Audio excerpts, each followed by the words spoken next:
My name is Andy Mara, and I was born in the city of Gwangju in the Gyeonggi-do province of South Korea, and I was adopted at 6 months. I grew up with my mom and dad in upstate New York. We're a relatively small family. I was raised as an only child. I was fortunate because Albany is a relatively diverse city in terms of communities of color. And so I didn't really feel isolated or alone as an Asian person.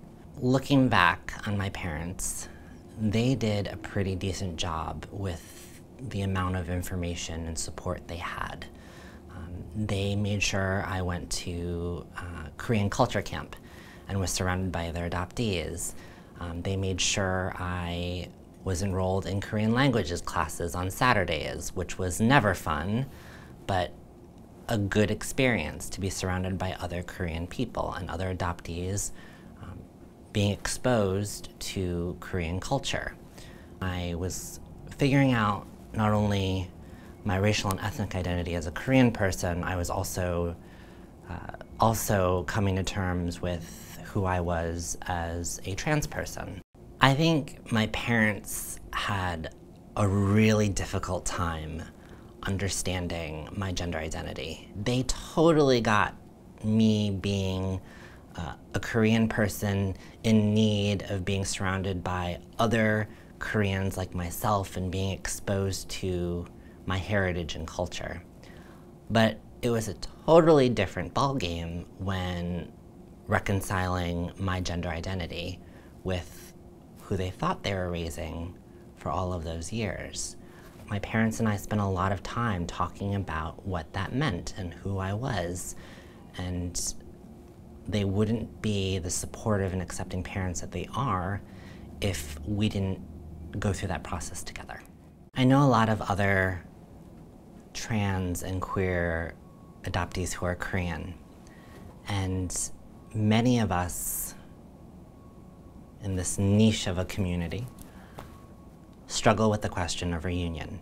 If you are successful in finding your family, and many of us who are of a younger generation have been successful, what does that mean if we are confronted, or if we choose to even, come out to our Korean family members? I was deathly afraid of coming out to my family, or the prospect of coming out to my family, even though I knew that at a very young age I wanted to look for them and know more about my story. In 2010, the summer of 2010, I had the opportunity to go to Korea. I was reunited with my mom and a sister I never knew existed, as well as a younger brother and a younger sister. Early into our time together, because my mom insisted that I stay with her on my extended trip, I didn't present as I saw myself, as a woman.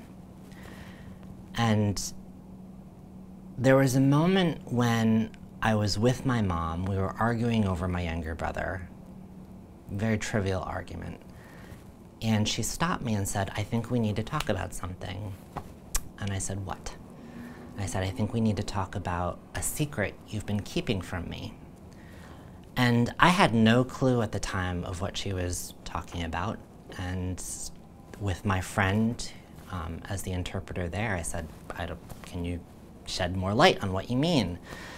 And she said, "I think it has to do with your appearance. You're very pretty." And I looked at my friend who knew me and knew my reasons for not disclosing my gender identity. And I said, "There is no way she has any idea that I'm trans." And so my mom kept persisting. And finally, I said to my friend, "I guess I have to come out to her." And so my friend asked me, how do you want me to translate this? And I said, "No, I'm going to do this on my own." And so I said to my mother in Korean, "I'm not a boy.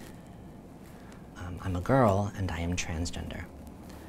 And at that moment, I broke down into tears, thinking that, well, it was great to have a week with my mother and my family, but that's it. game over, this is the end of our relationship. And in that moment, she grabbed my hand and said, in broken English, "Mommy knew." To which I immediately looked and said, "How could you possibly know that I was trans?" And her response was birth dream. So many Korean mothers reportedly have these dreams before they give birth about the child's gender. And my mom said to me very, very calmly, "I had birth dreams for all of your siblings, but I never had a birth dream for you. Your gender was always a mystery." She said, "You know, I thought I had a son, but I have a daughter instead, and that's okay. I love you." Whenever I think about going back home, there's a lot of joy of returning to the country and eating great food and buying a lot of great beauty products and spending time with my mom and my siblings. But there's also a lot of fear because of the trauma that's still attached to the reason why I'm not living in Korea and the reason why I'm not living with my family or didn't grow up with my family in Korea. Especially for adoptees who've decided to return back to Korea and live there permanently, encountering a lot of the biases and challenges that come with being a Korean adoptee. Many of us do not speak Korean fluently. Many of us are not proficient in a lot of the cultural differences. It's not a vacation. It's what I would describe as a pilgrimage, where there's a lot of intention and thought and preparation that goes into returning home.